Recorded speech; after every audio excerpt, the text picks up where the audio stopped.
설교에서 한번 인용한 적이 있는 말씀이지만 히브리서 1장 1절 2절 제가 다시 읽어보겠습니다.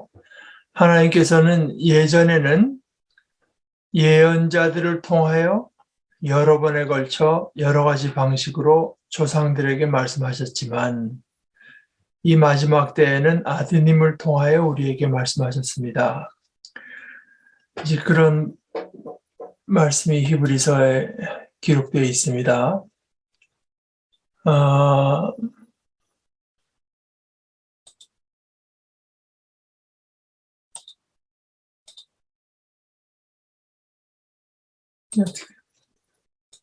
네.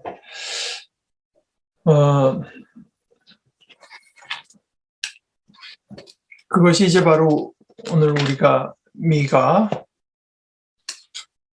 설을 읽는데, 그게 예전에는 예언자들을 통해서 말씀하셨지만 이 마지막 날에는 아드님을 통해서 말씀하셨다고 했다고 해서 예전에 그 예언자들을 통해서 말씀하신 것이 이제 무효가 된 것은 물론 아니고, 또 예언자들을 통해서 하신 말씀들이 달라진 것도 없습니다.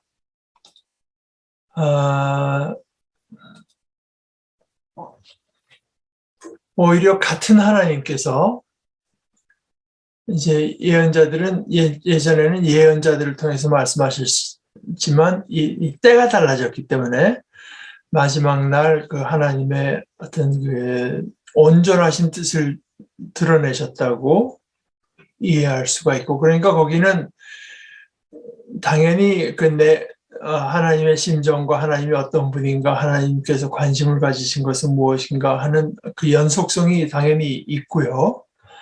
다만 이제 마지막 때가 됐기 때문에 이제 한없이 지속되는, 옛날보다 더 새로운 때가 오긴 했지만 이것이 또 앞으로 또 더 새로운 세상에 의해서 낡은 세상으로 될 예수 사건은 이제 그런 사건은 아니다, 이 말씀입니다. 마지막 때라고 하는 말 뜻은.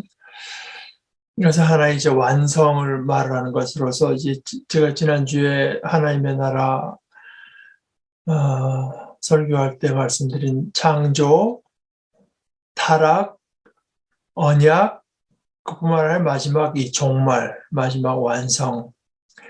이 종말이라고 하는 것을 이제 생각하지 못하면, 믿지 않거나 생각하지 않으면 이제 그 예수 사건의 뜻을 우리가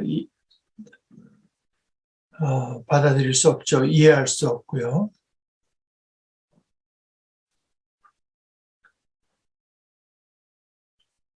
그러나 이제 생각해 보면은 오늘날 우리가 보는 기독교, 우리가 뭐 세계의 모든 교회 돌아가는 사정을 늘 주의 깊게 보는 게 아니니까, 이제 한국 기독교의 모습을 보면 이것은 너무나 그 구약 성경에 대한 이해뿐만 아니라 관심 자체가 너무 없다. 특별히 구약 성경 중에서도 예수님께서 계속 그 긍정적으로 말씀하시던 예언자들을 죽인 예루살렘을 애도하시고 애통해하시고, 예언자 선지자가 고향이 아니면 이제 이런 부대접 받는 일이 없다 말씀하신 것처럼, 언제나 예수님께서 그 예언자의 어떤 그 연속성에서 자신을 말씀하신 것을 이제 우리가 볼 수가 있는 것처럼, 그래서 그러니까 구약 성경에 이렇게 볼 수 있습니다. 맨 가운데 모세 오경, 창세기, 출애굽기, 레위기, 민수기, 신명기, 이게 제일 가운데 있죠. 그런데 이제 그걸 가지고 이스라엘 백성이 살아갈 때 여기서 어긋나는 일들이 이제 생기게 되고, 또 예를 들어서 뭐 외적이 침입한다든가 뭐 이런 것이 있을 때 이 모세 오경의 신앙의 내용과 이것이 어떻게 연관이 되는가, 뭐 이런 것들이 이제 역사상에서, 그러니까 역사서에 이제 이런 게 나타나 있는데, 사실은 이제 그 하나님께서 모세 오경을 가지고 딱 말씀하시고는 그걸로 끝이 아니라 이제 그렇게 믿는 사람들이 소위 사두개인들입니다. 그러나 하나님께서는 결코 모세 오경을 통해서 이제 말씀하신 것으로 끝나지 않고 끊임없이 말씀해 오시는 하나님이다 하는 것들이 그 역사서, 우리가 역사서라고 말하지만 이제 이스라엘 사람들의 성경으로는 그것도 역시 예언서로 분류하고 있는 것은, 지난주에 우리가 얘기를 나눴듯이 예언이라고 하는 것이 하나님의 말씀을 맡아서 이제 맡아서 하는 사람들을 말을 했기 때문에 그 책도 이제 그런 거죠. 그러니까 단순히 역사의 그 어떤 팩트를 이스라엘 역사에 무슨 사건이 있었나 보려면은 아마 더 정확한, 제가 그걸 안 봤지만 더 정확한 방법은 이스라엘의 그 국민학교, 뭐 초등학교, 중고등학교 역사책을 보는 게 더 객관적인 사실을 전할지 모르죠. 성경의 뭐 사무엘, 뭐 열왕기, 사사기 이런 것들이 그런 어떤 역사적인 팩트를 전하려고 하는 것이 그 목적이 아니거든요. 하나님께서 우리에게 그 역사를 통해서 말씀하시는 것을 우리가 들으려고 하는 거죠. 그러니까 이제 예언서라고 볼 수가 있는 것입니다.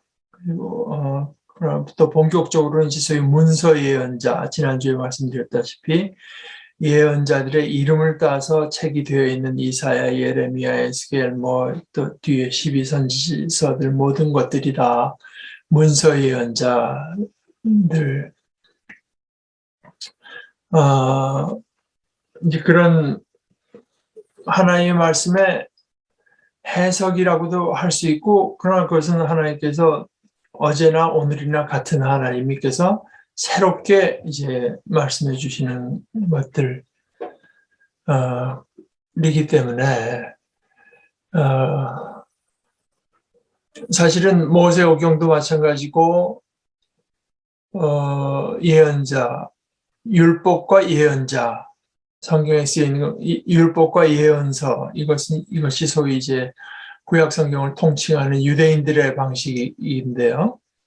또는 거기에 합쳐서 이제 시편, 욥기, 잠언하는 그 성문서들, 뭐 시편과 예언서와 그 성문서를 합쳐서 어떤 시편이라고도 그냥 그렇게 말하기도 하고, 토라, 이것이 이제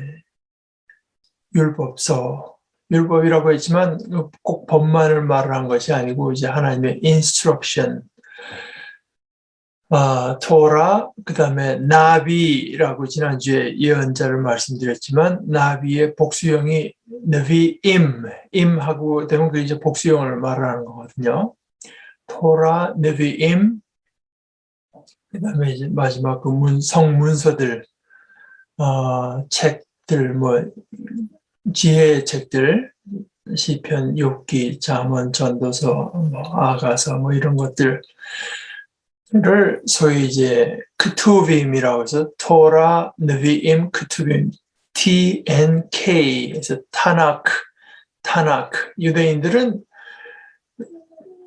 지금 이제 크리스찬들은 쭉 구약 성경이라고 해오다가 이 마치 신약에 비해서 권위가 떨어지는 것 같은 좀 낡은 책이라고 하는 느낌을 주니까 그 참, 근데 그 제1언약, 제2언약이라는 말도 써, The First Testament, Second Testament 해보다가 또 지금은 뭐 히브리 바이블이라고도 하죠. 히브리 말.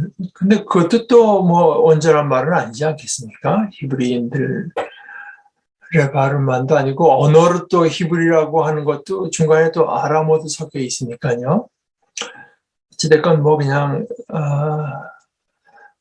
전통을 따라서 그저 구약 성경이라고 저는 주로 부릅니다만은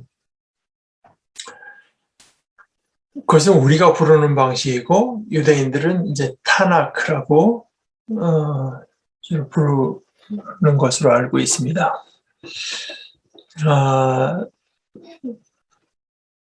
그러나 이 구약과 단절된 신약이라고 하는 건 있을 수가 없고 그것은 당연히 전제로 됐기 때문에 자꾸 말을 하지 않는 것이지 이제 이것이 낡거나 폐기된 그 의식이나 이런 것이 많은 것은 이제 그야말로 당연히 폐기가 됐고 또 성경이라고 하는 것이 하나님께서 인간사의 세세한 것까지 다 이렇게 얽어매는 무슨 말씀을 하신 것이 아니라 그야말로 하나님 우리가 꼭 알아야 될 말씀을 주시고 나서는 그것이 그 당시에는 어떻게 가장 잘 적용되는가 하는 말씀들의 기록이 남아 있는 것이고 여러 가지 그 상황이 바뀌었을 때 그걸 붙들고 있다가는 하나님의 말씀을 잘못 이해할 뿐 아니라 반대로 이해하는 경우도 생기게 마련이죠. 그러니까 뭐 여자는 교회에서 잠잠하라 뭐 이런 것들이 그 대표적인 거라고 할 수 있는데요. 그것은 남녀에 대해서 어떤 그 불변하는 원칙을 세워서 사람들의 사회 제도나 의식이 어떻게 변하건 꼼짝 말고 그대로 있으라고 하는 뜻이 아니라 읽어보게 되면은 이제 그 당시 사회 상황들을 우리가 감안해 놓고 나서 보면은 뭐 예를 들어서 여자들이 공적 생활에서 이렇게 나가서 막 말하지 않던 시대, 그리고 그것을 미덕으로 여기던 시대, 사람들이 다 당연히 그래야 된다고 말하던 시대, 교회에서는 이제 그것이 극복돼서가 아니라 사회로 봐서는 그러니까 그것이 옳게 극복이 됐으면 얘기가 다른 것인데 그것이 극복돼서도 아니고 그냥 그 사회적인 것들이 규범들이 다 무시가 되고 이제 그 무질서 밖에서 보기에는 또 그 당시 사회 규범으로 봐서 무질서하다고 볼 수 없는 밖에 볼 수 없을 때 이제 이런 차림으로 교회 오면은 이건 결국 밖에서 보면은 이거는 장녀들이나 이렇게 입고 다니는 거 아니겠습니까? 뭐 머리 모양이 뭐 이런 식의 말은 그러니까 뭐 교회 올 때는 다 뭐 이걸 써야 되고 뭐 잠잠해야 되고 하는 것이 이제 그 하나의 변동될 수 없는 어떤 절대적인 지시로 내려진 것이 아니다 말입니다. 오히려 사회에서 남녀가 다 정당한 권리를 가지고 말할 수 있게 된 때 교회에서 뭐 이런 것에 이제 제재를 가한다고 하면은 그거는 이제 말하자면은 하나님의 말씀을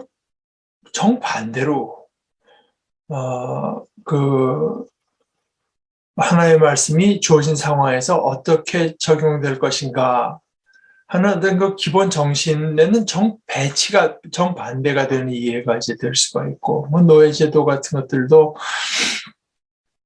성경이 노예를 해방하는 것을 이제 말을 한 것은 아닌 건 뭐 분명하지 않습니까? 그런데, 그러나 그 가운데서도 말씀하시는 것이 물론 있고, 또 그것이 아니라고 하더라도, 성경이 그 노예자도 제도 자체에 대해서 말씀하시는 것은 사실 별로 없죠. 노예제도라고 하는 어떤 상황 속에서 하나님께서 하나의 말씀을 하시는 것이지, 그러니까 어떤 그런 그 세세한 것들은 인간이 이제 여러 가지 새로운 것을 깨닫게 되면서 나름대로 이해하는 어떤 자유가 남아 있는 것이지, 성경의 내용을 가지고 그 하나하나를 그 변동할 수 없는 규범으로 삼다고 하는 것은 이제 언뜻 듣기에는 성경을 굉장히 높이 보는 것 같지만 사실은 이제 성경에 대한 영어식으로 표현하는 그 high view 같지만 low view다. 저는 이제 그렇게 생각을 합니다.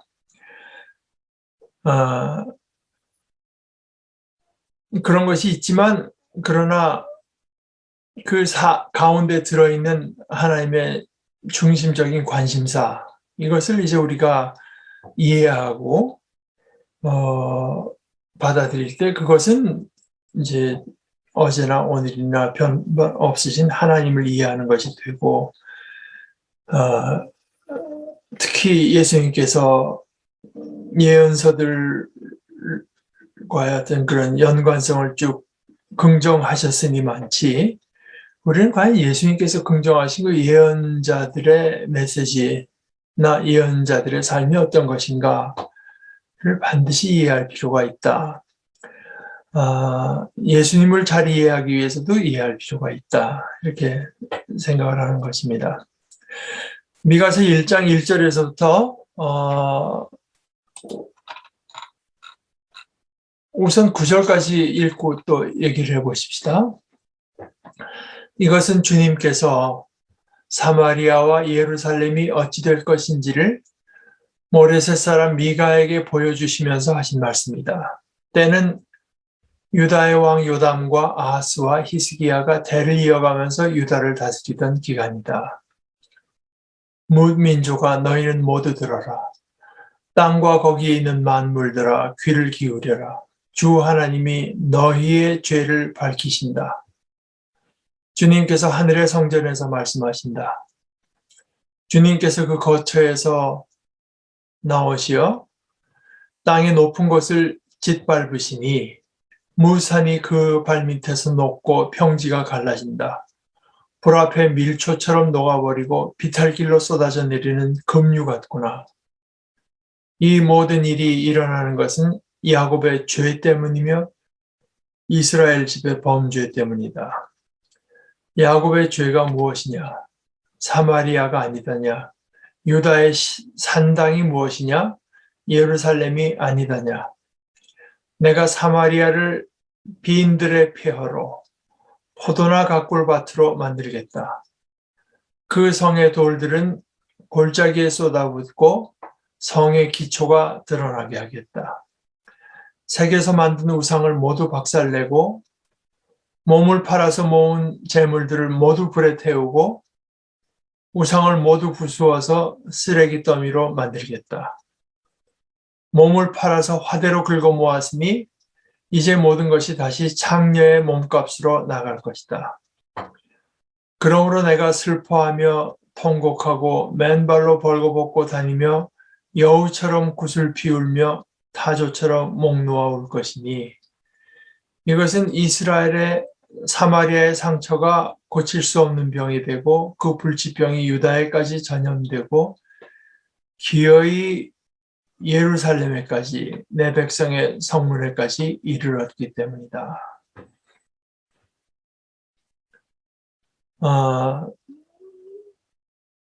이제 1장 1절은 소위 그 하나의 역사적인 그 상황, 언제 이 말씀이 주어졌는가 하는 것을 말하는데, 신약도 물론이지만 신약보다도 훨씬 몇백 년 전이나 전에 쓰여진 구약성경은 사실 해석하기가 신약성경보다 조금 더 복잡하죠. 복잡할 뿐 아니라 많은 부분이 분명치가 않고요. 그러니까 미가라는 선지자가 여기 유다는 남왕국 아니겠습니까? 남왕국으로 볼 때 요담, 아하스, 히스기야 3대의 기간 동안에 이제 일어난 그 예언 활동이 이제 일어났다고 하는 걸 말을 하는데, 그 당시 미가에게 일어난 일과 미가가 말을 한 내용이 있을 것입니다. 그러나 미가가 뭐 쓰고 나서 말을 한 것은 아닐 것이고, 말을 하고 나서 언젠가 미가가 썼건 그것을 따라다닌 사람이 썼건 누가 썼건 썼을 거 아니겠습니까? 그러니까 우리에게 전달됐겠죠. 그 쓸 때의 상황이 또 있단 말입니다. 이것은 마치 신약 성경에서 예수님께서 말씀하신 때가 있고 이걸 마테마가 누가가 쓰기 전에 예수님께서 하신 말씀들을 어느 누가 이제 기록해 놨어. 마테마가 누가는 사실 그것에 근거를 두고 나름대로의 복음서를 그것들만이 아니라 뭐 본인들이 사도들에게 전해들은 얘기가 있겠지만 이 그것이 뭐 한두 달 사이에 된 게 아니고 몇십 년 사이에 된 일이기 때문에 거기는 어쩔 수 없이 재해석이 들어가기 마련입니다. 제가 이제 말씀드렸다시피 마가복음에서도 예수님께서 갈릴리 호숫가로 오셔서 하나님의 나라가 가까웠으니 회개하고 복음을 믿으라. 아니 거기 먼 데서 온 사람들이 있고 수천 명 사람들이 뭐 있었을 것으로 생각을 하는데 뭐 작게 잡아서 수백 명이라고 하더라도 그 사람들이 먼 데서 왔는데 하나님의 나라가 가까웠으니 회개하고 복음을 믿으라. 그거 다 말해봐 한 5초는 다 말하지 않습니까? 그러면 그 사람들이 왔다 5초 말을 듣고 갔겠느냐? 그건 아닐 거 아닙니까? 예수님께서 여러 가지 말씀을 하셨지만 그것이 이제 해석되기를 하나님의 나라가 가까이 왔고 그러니까 우리가 다 회개하고 복음을 믿어야 된다는 말씀이었다고 하는 이야기지. 그걸 예수님의 말씀 그대로 따옴표를 쳐서 그것만 한 것은 그런 따옴표라고 하면은 마태, 마가가 다 같아야 되잖아요. 예수님 마태복음 보게 되면 하늘나라라고 해도 하늘나라, 하늘들의 나라.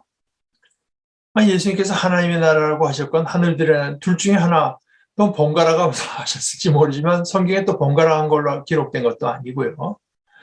그러니까 거기는 이제 하나의 해석이 들어가지 않을래야 않을 수가 없는 것이고, 그래서 예언자 당시에 이제 일어난 일이 있고,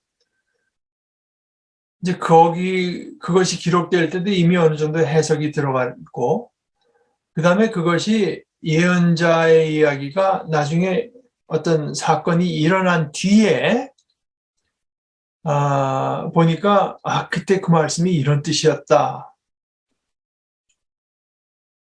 하는 것이 새롭게 보이는 게 있을 때 이제 거기 그 재해석하는 내용도 이제 발견이 된단 말입니다.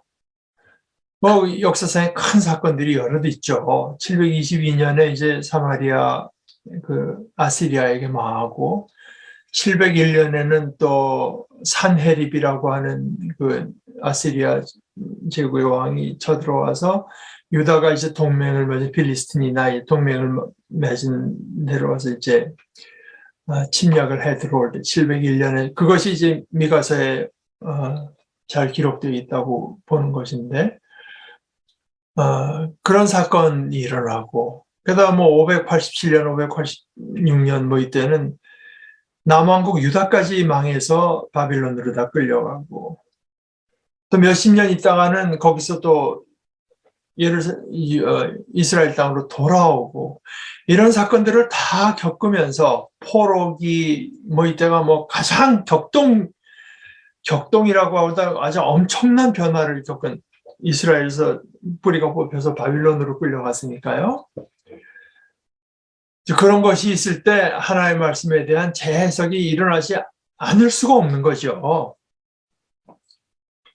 그래서 이제 미가만이 예언자가 아니라 그 뒤에 하나님의 뜻을 받아서 그때 이제 들어간 새롭게 들어가서 완성되는 이런 과정에 전부 다 하나님께서 말씀하셨다고 우리가 믿는 것입니다. 그렇기 때문에 더군다나 우선 그 역사적인 상황들을 살펴보는 것이 굉장히 중요해지고, 이것은 성경 자체의 증거가 이렇게 있는 것입니다. 어떤 때, 어느 곳에서 이제 일어난 일이다. 이것을 영어로는 이제 particular 해서 particularity, 특정성이라고 하는데요.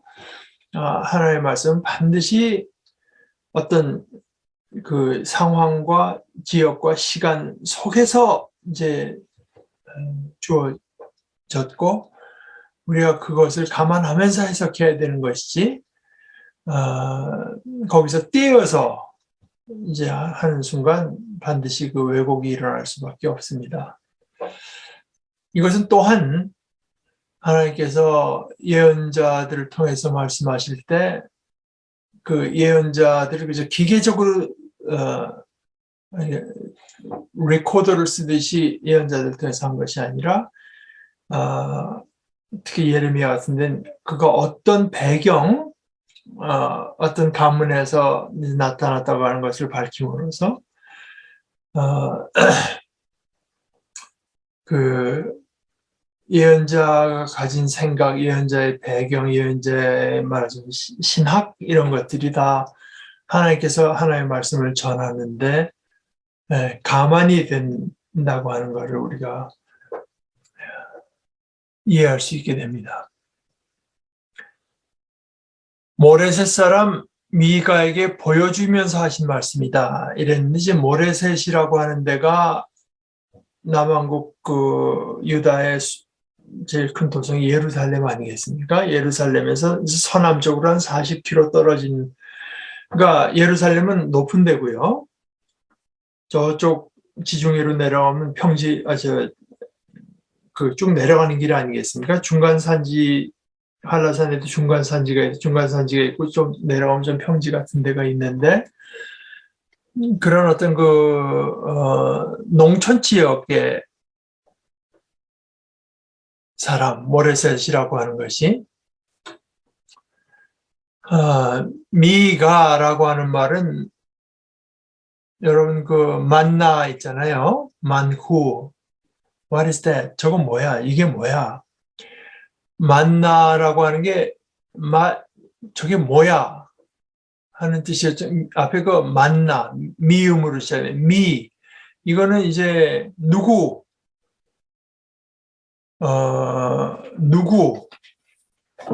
이런 뜻입니다. 그러니까 미가라고 하는 것은 이제 하나님과 같은 자가 누구냐? 누가 하나님 같겠습니까? 하는 그런 뜻입니다. Who is like Yahweh?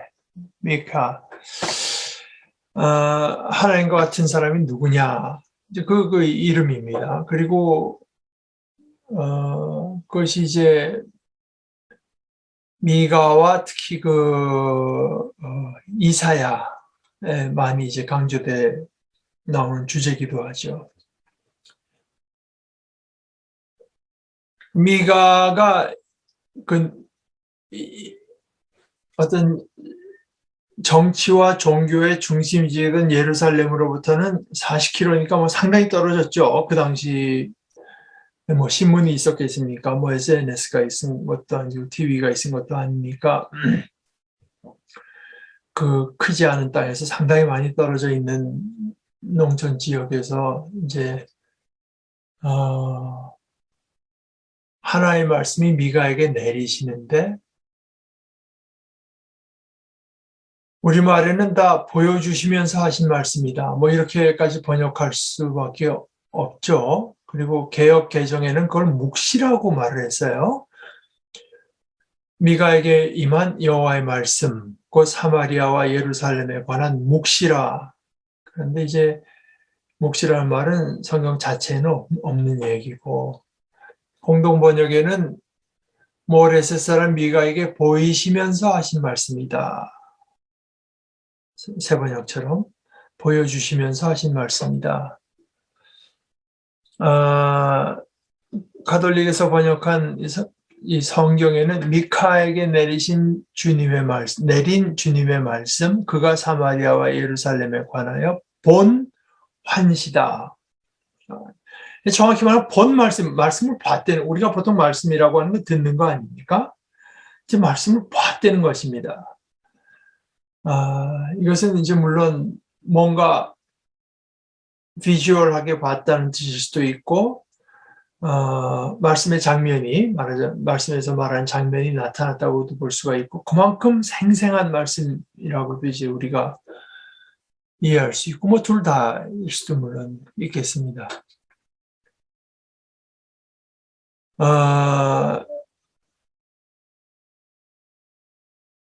그러니까 그 당시 사마리아와 예루살렘이 어땠길래 이것이 어떻게 된다는 것인가 하는 걸 우리가 이제 당연히 생각을 해봐야 되죠. 아무 뭐 잘못도 없는데 심판이 내렸다든가, 뭐 뭔가 특별한 이벤트가 없었는데 칭찬한다든가 그런 게 아니고 이유가 있지 않겠습니까? 이제 그것을 감안하면서 봐야 될 것이고, 이런 걸 감안하지 않고 읽으면은 아주 엉뚱한 해석이 이제 횡행하는 그러나 그것을 이제 너무 자주 보게 되는 것이 이제 한국 교회의 불행한 상황이라고 보게 되는 겁니다. 그러니까 물론 하나님의 말씀도 하나님의 말씀이지만 설교를 듣는 사람들이 또는 배우는 사람들이 이제 무슨 말이 있을 때 그것이 어떤 상황에서 주어진 말인가, 이런 거를 이제 늘 생각하면서 듣는 훈련이 있어야 이제 그런 설교도 좀 어느 정도 예방이 되죠. 그런데 지역으로는 이제 사마리아, 예루살렘이라고 말을 하고, 때는 유다의 왕 요담과 아하스와 히스기야, 이때가 그야말로 격동의 시기.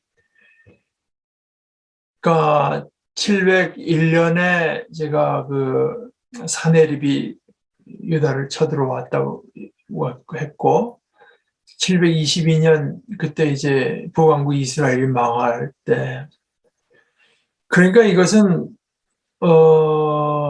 이스라엘의 역사에서 참 엄청난 사건이 이제 일어나는 때, 소위 BC 8세기인데요. 그래서 성경에 보게 되면 이 BC 8세기에 활약하던 예언자들이 이제 몇이 있습니다. 이사야, 어떤 사람 미가가 뭐 이사야의 제자가 아닌가. 뭐 이사야와 미가에는 똑같이 이제 들어있는 본문이 중간에 있습니다. 그건 뭐 나중에 거기 가서 말씀드릴 것이고, 이사야, 미가, 호세아, 아모스, 이 네 선지자가 소위 우리가 말하는 8세기, 주전 8세기 선지자들입니다. 그래서 제가 뭐 그런 걸 다 읽어보지 못했고, 이제 공부 시간에 들은 얘기고 또 여기서 들은 얘기지만, 제가 듣기로는 그 독일의 철학자든 그 야스퍼스라고 하는 사람이 소위 그 축의 시간이라 axis of time이라고 했나, 이제 그런 거를 말을 하면서 이때가 어느 때인지 요 때 꼭 8세기고 알고 그 어간에 엄청난 그 인물들이 나타났다. 뭐 그리스, 뭐 중국, 여기 팔레스틴 지역가 하여간 그런 아주 중요한 시기인데요.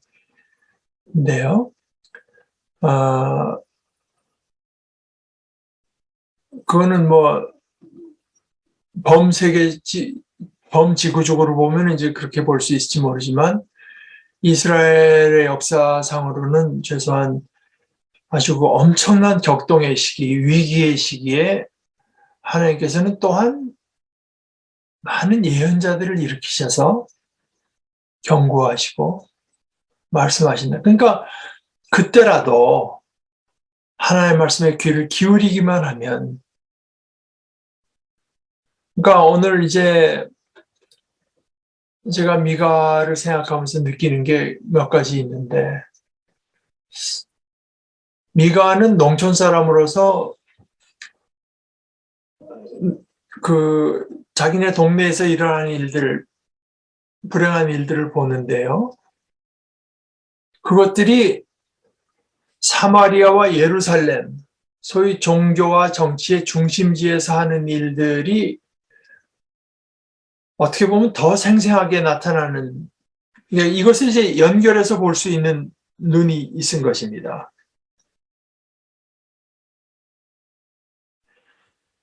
그러니까 아까도 말씀드렸지만 이때가 뭐 텔레비가 있습니까? 신문이 있습니까? 뭐 SNS가 있습니까? 물론 우리가 텔레비를 보고 SNS를 보게 되면은 더 생생한 그때 당시에 일어났던 일들을 더 짜릿하게 볼 수 있을지는 모르지만 더 중요한 것은 이거라는 생각이 드는 겁니다.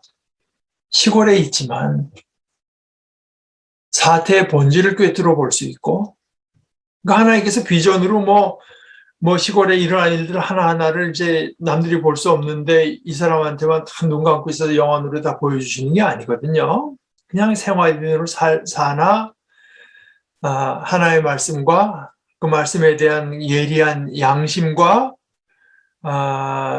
이제 어떤 그 하나의 말씀이 어떻게 우리에게 받아들여지는가에 대한 참 깨어있는 그 인식과 해석, 이런 것이 있게 되면은 사건의 본질을 그런 사람들만이 꿰뚫어 볼 수 있다. 그러니까 뭐 이거는 사실 강영환 교수가 얘기를 한 것도 마찬가지죠. 뭐 맨날 그 무슨 뭐 SNS나 유튜브나 본다고 해서 우리가 사건의 본질을 볼 수 있는 것이 아니다. 뭐 얼마나 유식해지냐 우리가 그런 걸 본다고 해서.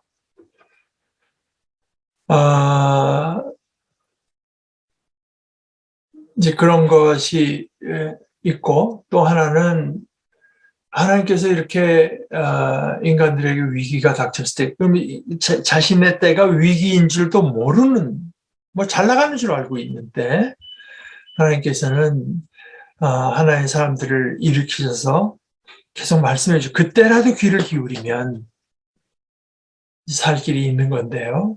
물론 뭐 그러지 못했던 걸 우리가 알 수 있죠. 그러니까 이것은 반드시 국가적인 것뿐만이 아니고요. 국가적인 큰 흐름이 굉장히 중요하다고 하는 건 이 예언서가 이제 물론 말을 해주지만, 이거는 조금 범위를 좁혀서 생각해 보더라도 나의 삶에도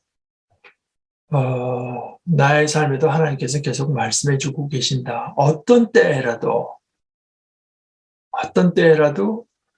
우리의 소망은 그 하나님의 말씀에 정말 내가 가진 어떤 선입견이나 고집이나 이걸 다 버리고, 이걸 내가 버리면은 나는 어떻게 돼 하는 불안감까지 다 버리고 하나의 말씀, 여기에 이제 참 살 길이 있다고 하는 것을 인정하고 이제 귀를 기울이면은 그러라고 하나님께서 말씀하시는 거 아니겠습니까? 언제라도 이제 소망이 있다. 소망이 있으니까 말씀하시는 것이지 다 끝난 일 가지고 화를 풀을 이제 화풀이를 하려고 말씀하시는 것도 물론 아니고, 또 그 당시가 아닌 몇백 년 후의 사람들더러 이스라엘이 어떻게 망했는지 보라고, 그죠? 그것만 정보를 전하기 위해서 하신 말씀도 아니고, 그 당시에 하나님께서 하나의 사람들을 일으키셔서 말씀하실 때는 말씀을 들으면 소망이 있고, 그 말씀에만 소망이 있고, 우리는 너무나 말씀에서 멀어져 있기 때문에, 이제 하나님의 말씀 자체에 소망이 있다는 그 자체, 하나님께서 우리에게 말씀하고 계신다고 하는 그 자체에도 우리의 귀를 닫아놓고 있을 가능성이 많기 때문에 이제 하시는 말씀이다. 오늘은 그 이상 하기는 좀 어려울 것 같습니다.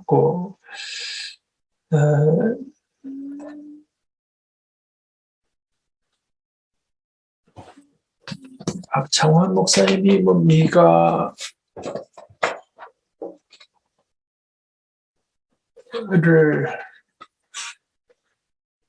1장 1절만 가지고 하신 이제 교훈, 본인이 받으신 교훈은 예언자가 하는 말은 하나님의 말씀이고, 예언자는 하나님의 대변인이고, 하나님은 그를 도구로 써서 당신이 필요하게 여긴 말씀을 당신 대신 말하게 하시기 때문에 예언자의 말을 가볍게 봐서는 안 된다. 둘째, 미가는 적어도 50년 이상 예언자의 역할을 한 것으로 보인다. 하나님은 모레셋이라는 시골 태생 미가를 통해 당신의 대변인으로 쓰셨다. 죄악에 물든, 거기 길들여졌다고 봐야 되죠. 도시인보다는 시골의 순수한 인간을 통하여 그 시대의 죄악을 더 확실히 보게 하고 더 예민한 감정으로 그 죄악을 관찰하게 하신 것이다. 예언자가 어디서 태어났든지 그 장소가 문제되지는 않는다. 그는 죄를 예리하게 판가름할 수 있어야 한다. 양심이 무딘 자가 예언자가 될 수는 없다. 오늘의 예언자를 할 수 있는 소위 성직자들도 미가와 같은 순수성과 양심을 갖추어야 할 것이다. 셋째, 하나님은 선민 이스라엘에게 계속 관심을 두고 계속 예언자를 일으키셨다. 북쪽의 사마리아에게 관심을 두고 계속 예언자들을 보내 그 나라가 망하는 끝 시간까지 경고하게 하셨으며, 이어서 남은 유다와 예루살렘을 위해서도 계속 예언자들을 보내셨다. 이 점에서도 선민을 향한 하나님의 꾸준한 사랑, 구약의 이제 용어로 헤세드를 엿볼 수 있다. 오늘 그 정도로 우리 함께 나누십시다. 우리 기도하고 좀 쉬셨다 이따 예배로 돌아오겠습니다. 하나님, 우리 아버지, 저희를 사랑하시기 때문에 저에게 말씀해 주시는 아버지, 마침내는 우리 주님을 통해서까지 말씀해 주신 이 아버지의 사랑의 마음을 저희들이 헤아리게 하시고, 그 아버지의 사랑 앞에 저희를 온통 내어놓을 수 있는 믿음과 지혜를 허락하여 주셔서 저희들이 그 마음으로 아버지의 말씀에 저희들의 참 온 귀를 기울이고 온 마음을 기울여 아버지께서 저희들에게 주시는 복된 삶을 누리는 지혜롭고 복된 자녀들 되게 하여 주시옵소서. 예수님의 이름으로 기도합니다. 아멘.